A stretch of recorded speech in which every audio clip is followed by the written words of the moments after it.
국민이 강남에 가서 살려고 하는 것은 아니다. 살아야 할 이유도 없고 거기에 삶의 터전이 있지도 않다. 저도 거기에 살고 있기 때문에 말씀드립니다. 또 2018년도 최저임금 인상률에 대해서는 제가 생각했던 것보다 높았다. 솔직히 저도 깜짝 놀랐다. 최근 청와대 장하성 정책실장의 구설수에 오른 발언들입니다.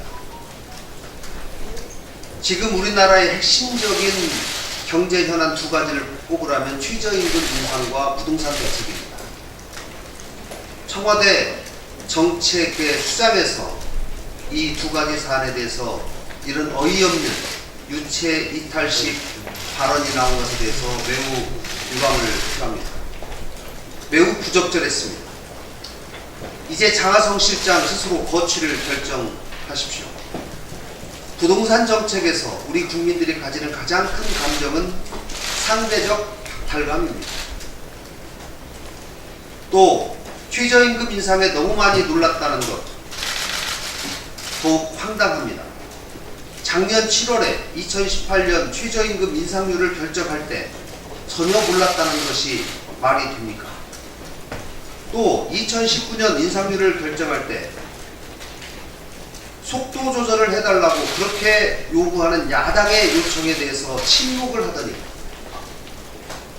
이제서야 본인도 놀랐다는 이런 무책임한 발언을 내놓는 사람이 청와대 정책실장으로 계속 자리를 유지하는 것은 적절하지 않습니다.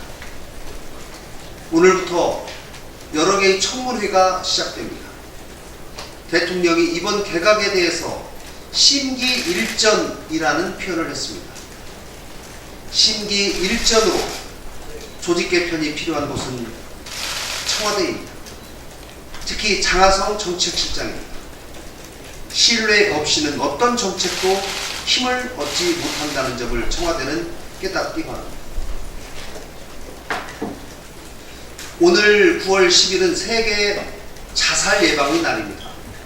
2016년 기준으로 우리나라 인구 10만 명당 자살자 수가 25.6명으로 OECD 국가 중에서 1위입니다. 하루에 36명꼴로 자살을 하고 있습니다. 자살은 사실상 100%의 인재입니다.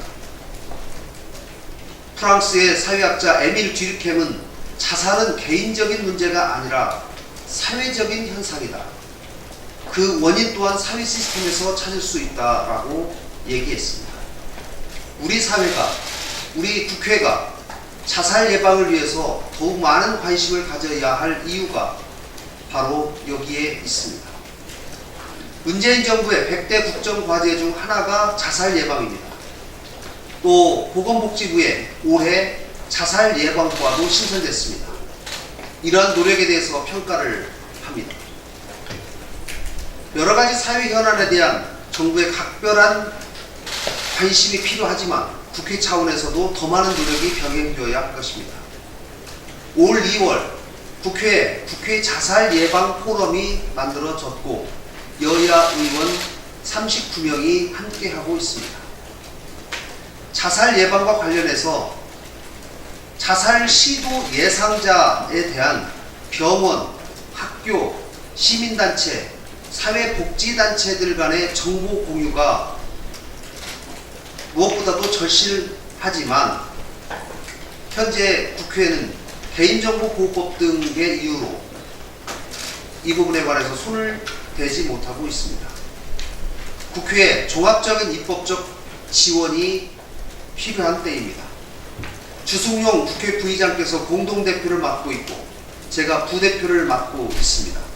바른미래당은 이번 정기국회 입법과제로서 자살 예방과 관련한 여러 법안들을 적극적으로 살펴보겠습니다. 아울러 가까운 일본의 경우 자살 예방 예산이 연 8천억 원대 수준이지만 우리의 경우에는 50분의 1 수준에 불과합니다. 2019년 예산심사 과정에서도 이 부분에 관해서 살펴보겠습니다. 소중한 국민들의 생명을 지키는 일에 바른미래당이 최선을 다하겠습니다. 이상입니다.